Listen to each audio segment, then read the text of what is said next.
One, two, session is being recorded today.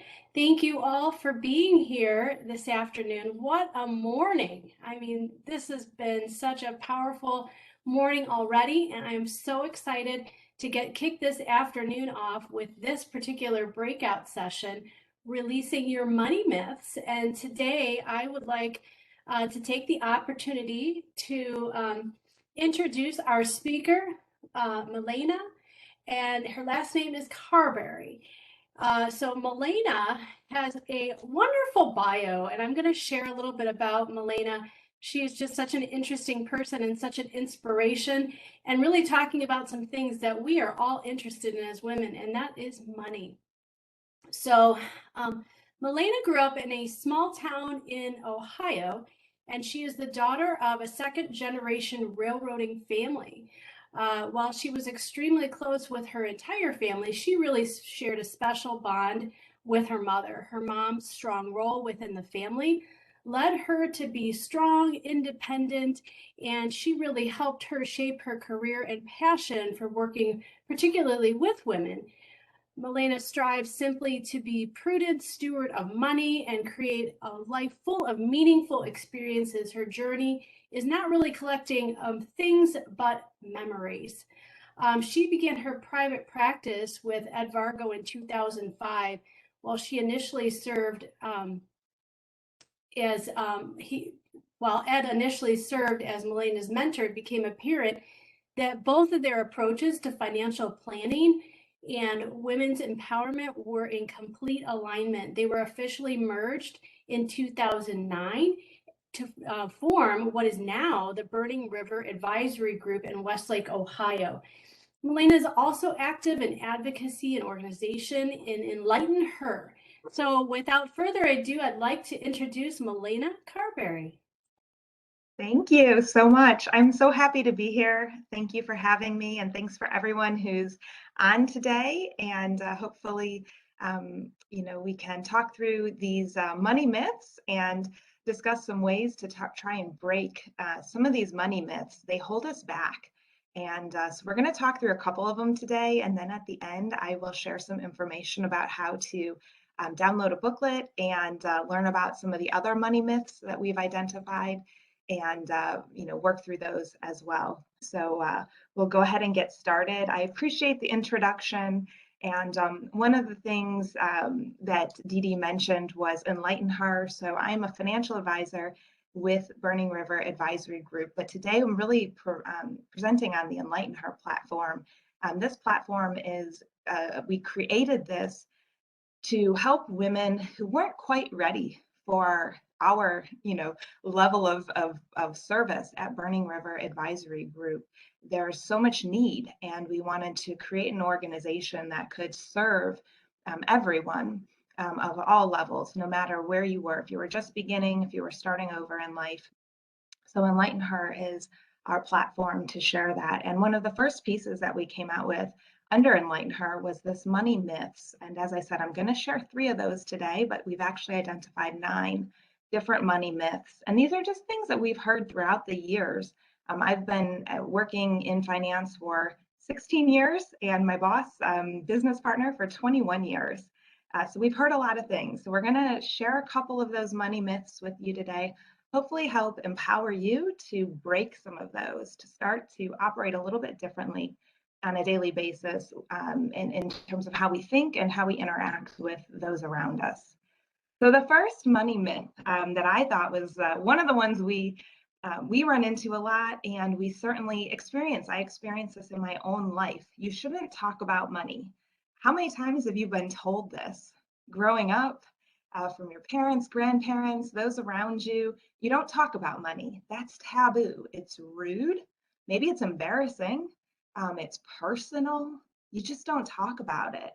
But what if it wasn't taboo? What if we did start to talk about money the way we talk about all kinds of other things? Think about your, last conversation with your girlfriend and all the different things you talked about.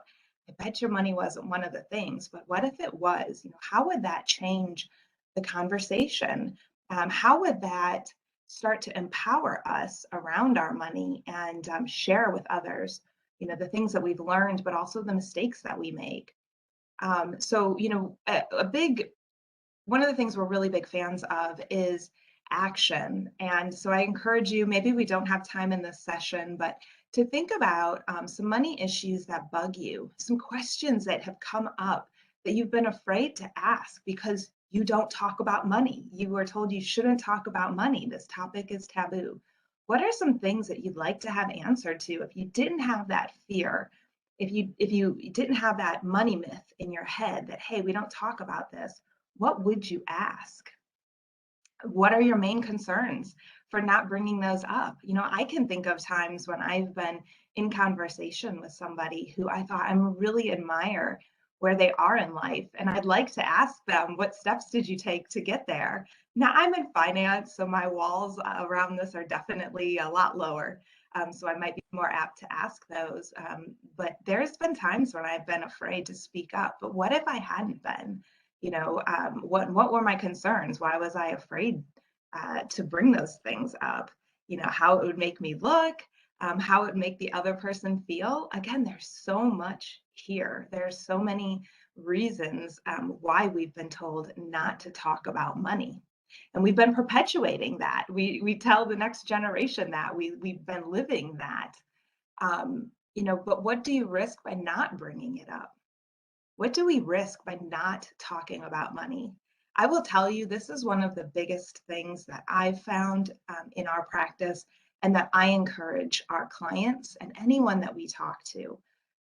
My ask in return for giving of my time today, and anytime I give my time to just help educate women and empower women, is take this and do something with it, right?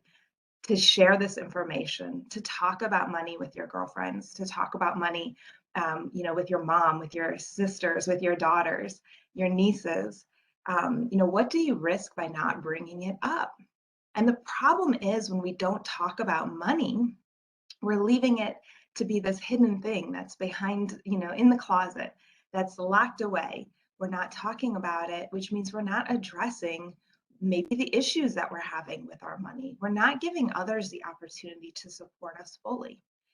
We're not opening ourselves up to share what we've learned about money. We've all learned a lot about money, by the good things we've done and the mistakes that we've made. We're not passing that down to our kids. Everyone needs to make their own mistakes, but we can help share our mistakes so that, maybe the next generation makes some different mistakes. Maybe they start a little bit further ahead than where we did. What could be gained by facing the discomfort of the conversation? So I find really fascinating, recently, a couple weeks ago, I had lunch with my niece. She's 19, and her boyfriend, I think he's 20, and he's out of college already. So he made some smart choices and got out of school, and he's working full time. And he was telling me that he started a 401k, and he said he opted for the Roth 401k. So I proceeded to say how wonderful the Roth was for him, specific for him, and kind of went on and on. And I don't remember what else I said, but I remember I left that conversation and I wondered if I overstepped my bounds. I have financial conversations with people 40 hours a week. And I wondered if I overstepped my bounds because I had a conversation, a financial conversation with someone outside of work, someone who wasn't necessarily asking for my opinion or my advice. And so if I'm feeling that way, it just goes to show how strong this money myth is that we don't talk about this stuff. But what if we did? I had the satisfaction yesterday of getting a text from my sister-in-law, my 19-year-old niece's mom, saying that she wants to start saving for retirement also. And interestingly, she wasn't sure where to start. For some reason, asking her auntie, who is a financial advisor, didn't seem like an obvious place to start. Again, just goes to show how strong this is, how little we talk about it. I'm in finance, and I don't typically shy away from these topics. but I'm clearly not talking about them enough if my niece isn't sure where to start saving for retirement. And think about the disservice that's doing to her. How many other people in my life am I not serving by not talking about this? And what I will say is that you don't have to be a financial advisor to have something to offer. Nancy and I were chatting a little bit before the session started and about her daughter and wanting to start with some of this financial stuff. And Nancy could keep her mouth shut. She could say nothing. Or she could approach the topic with her daughter and say, I think it's really important that you get started. Let's talk about this. Let's get you some resources and let's move you forward down this path. It'd be very easy for her not to talk about money, not to talk about these things because it has been taboo. But we need to break that. We need to break that myth and we need to break that cycle in order to get this education, this information out there, share what we know, and start to allow others to benefit from that, but also to benefit from their experiences. You can tell I have a lot of passion about that one. I just think it is so important. And I think for women, it's one of the biggest keys to moving us forward from a financial equity standpoint, financial equality standpoint. The second myth, financial stuff is complicated and boring. Boy, do we hear this one a lot as well. Traditional financial talk is pretty boring, to be honest. I will agree with people on that. I don't get excited about reading a book that's talking about Sharpe ratio and alpha in a portfolio and historical rates of return and all of that stuff. It is kind of boring, right? But when we think about financial stuff and when a client comes to us and says, this stuff is so boring and I'm not interested in it, we try to reframe that for them and say, look, it's not about understanding the technicalities of building a portfolio. Financial planning is about your financial life, your personal financial life. And we think about money as a means to an end. So your finances, your money is really just a conduit for getting the things out of life that you want. And I think that's incredibly interesting. It's incredibly exciting to think about and to talk about. How can we take what we have, what we're earning, what we've maybe accumulated, maybe some of the past mistakes we've made, and how can we leverage that for the future that we want? That's really when I think about money and finance, how I think about it. And I wish we could get more women to approach it that way, to say, look, some of the things that have to do with financial planning and financial stuff is complicated and boring, but I don't need to worry about those things. I need to really focus on what am I doing to achieve my goals and viewing my money as a conduit towards that or for that. We think about finance as the foundation of security, health, safety for your family. It's one of the keys to having control of your life. There's so few things in life that we really can control. And sometimes things do happen, even with our finances, that are outside of our control. But a lot of it is within our control. It just takes some attention to our finances and some thought around what do we want to achieve? What are we working towards? Understanding what we have coming in, understanding what we have going out. That can take some time, right, to dig into, but it's worth it. Taking control of your finances is worth it.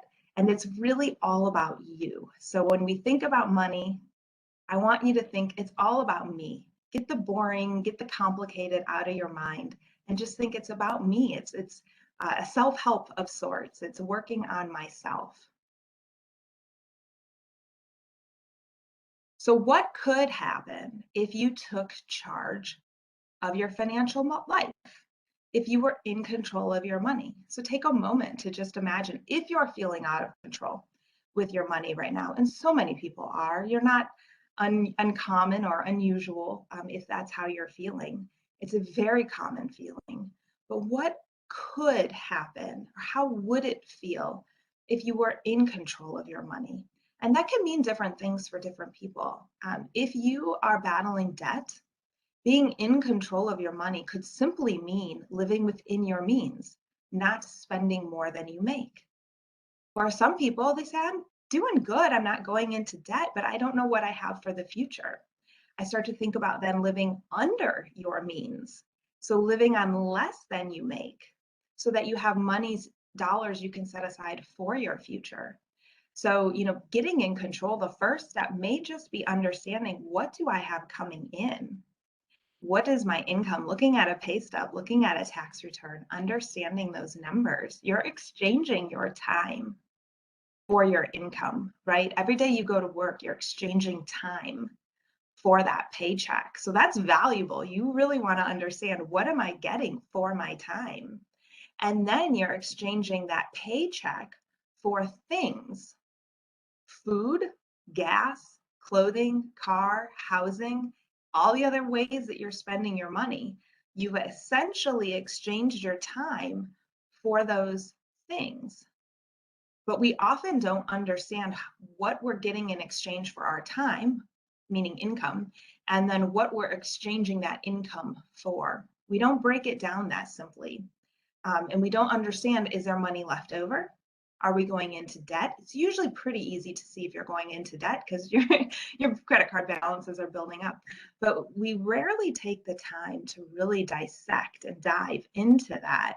But I think approaching it with that mindset of, I'm exchanging my time for income and then income for things, and really getting real about, what does that look like? And if you're out of control with those, what does getting in control look like? What does that mean for you? And how different could your life be? I think when we can start to visualize that and put ourselves there, it's getting us a step closer to taking the action, right? To realizing, what do we need to do to get there?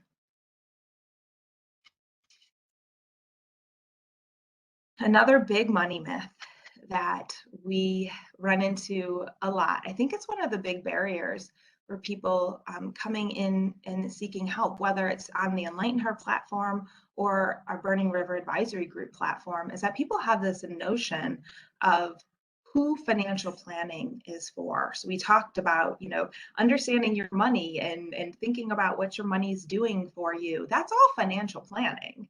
We tend to think that financial planning is only for the wealthy, and that it's portfolio creation, it's legacy planning, it's all these things. Financial planning is the process of making smart decisions with your money so you can achieve your goals. You don't need to have a certain amount of income in order to try to make smart decisions with your money and think about the goals that you want to achieve. Perhaps your income today doesn't allow you to save for those goals, but the fact that you are working and building towards something, we can still have a goals-based focus, and we can still try to make really smart decisions with the money that we have. So financial planning, strip away this idea that it's only for certain people of certain wealth or certain income. It's for everyone. It's just a matter of, what are your needs? Where are you today? And what are your needs? What amount of complexity is required to help you make smart decisions with your money and help you have a goal-based approach to working, earning an income, and what you do with those dollars. So it's not about having the most. It's about getting the most out of what you have. So one of the things I talk a lot about is efficiency with your money, efficiency with the dollars you're bringing in and what you're doing with that money, as well as, if you do have some invested dollars, efficiency with your investments, efficiency with your assets. So making sure that everything's working as efficiently as possible to get you to your goal. Being more efficient with your money may allow you to work less today, may allow you to work a little bit, retire a little bit sooner, may allow you to need less. Imagine if we just needed less money. Life would be a little bit simpler. We'd be able to, again, maybe not have to work as often, as much, maybe be able to retire sooner, maybe be able to create some different things for our families. So I want to take a step back too, and along the lines of financial planning is only for the rich.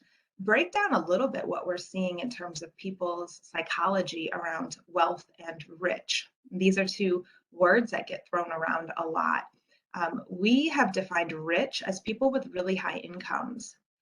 And we tend to be in a very visual society. This does a lot of us a lot of disservice because we see people, we see what they're driving, what they're wearing, what they're doing, the house they live in, the life they're leading. And we associate that with a lot of things. Wow, they must really be doing something right. Or maybe they're not. Maybe they're doing everything wrong. You don't know. A, because we don't talk about money, it's personal and private and taboo. So you don't know what their balance sheet looks like, what internal struggles they're dealing with, when they go home every night. But also, you don't know if they're saving anything. They could literally be spending every dollar they make. So they might have a high income, but they may have no actual wealth.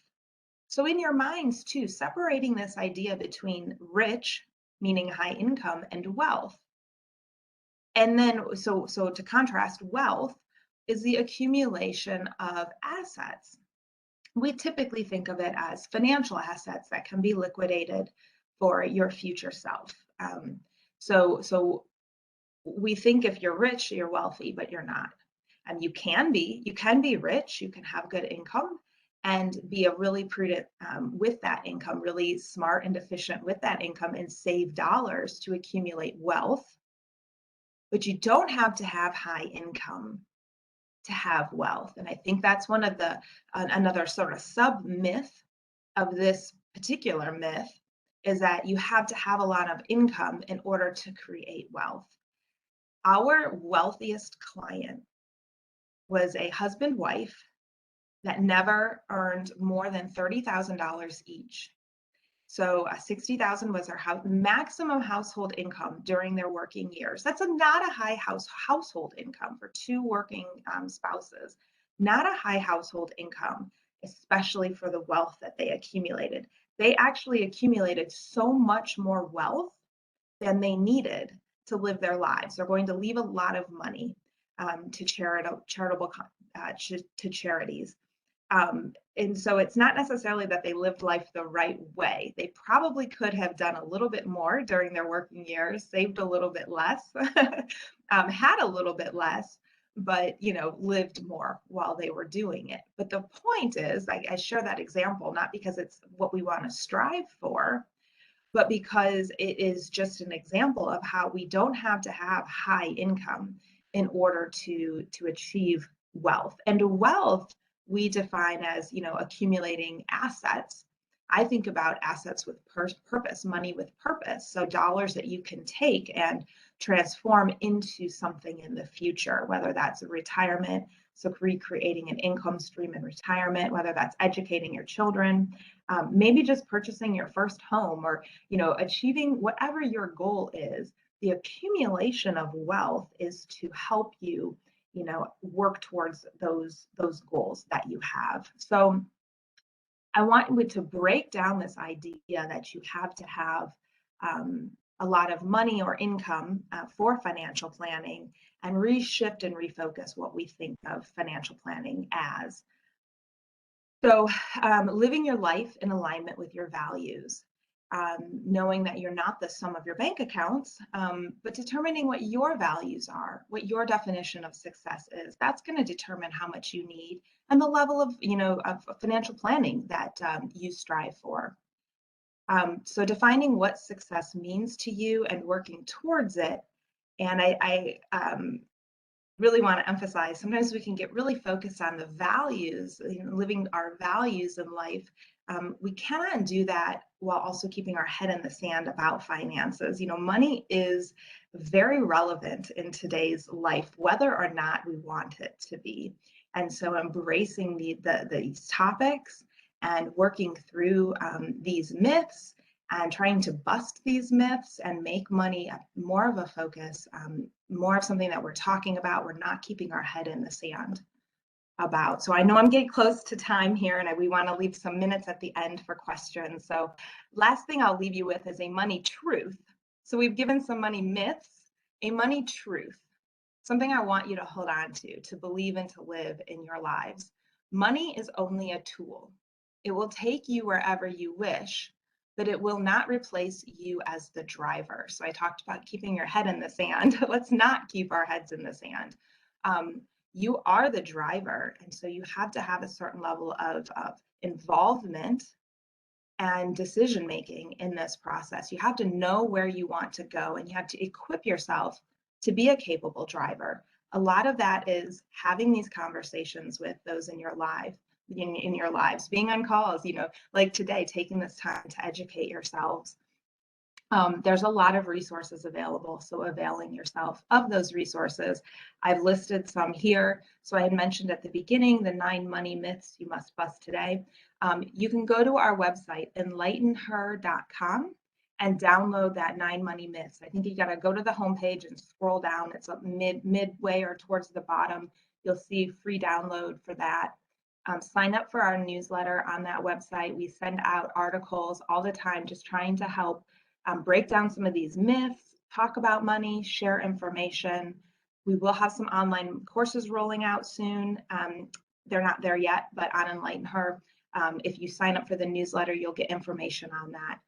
We just rolled out a coaching program. And so the enlightenher.com/fresh start, you can schedule a free, it's called a clarity call. It's just to find out if coaching is for you and how you might benefit from it. I highly encourage you, if you are feeling like, gosh, I really know I need to embrace this stuff, but I don't know where to start, schedule a clarity call. I think it's your best point of entry. And then, allow the coaches to guide you with some resources and material that may be helpful.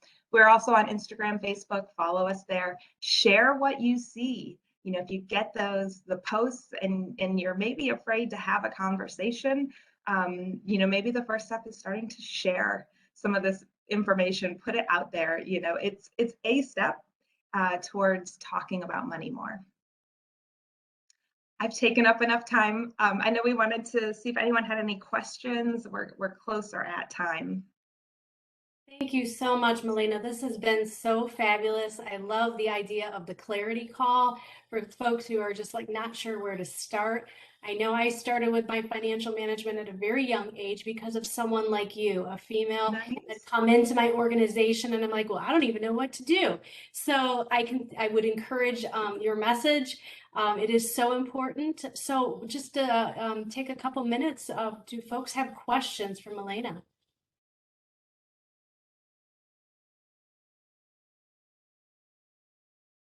All right. Well, we thank you all so much. Again, we have recorded this session, so we'll be able to share out and take note of the website, EnlightenHer.com. I've explored it myself. It's got a lot of wonderful resources, and get connected. So thank you all so much for your time, and we'll see you at the next session. Awesome. And hi, Kara. I didn't know you were on the call today. Someone that I knew. Oh, nice. I just want to give you a shout out because to all the women on the call or all the attendees, Melena helped me. She was the initial person that I brought my financial management to, and I had no idea what I was doing. And I came to Melena and she walked me through it, and really even beyond just walking through it, she empowered me, right? She empowered me to look at these things within myself and then to make decisions based on that. So thank you. Thank you. Oh my gosh, so great to see you too. Glad you were able to make it. And thanks to everyone. Like I said, get signed up for our newsletter. You can contact us through our website as well if you have any questions. And just happy to be here. And thank you, Nancy and Dee Dee, for having me. Great. Thank you, everyone. Have a good afternoon.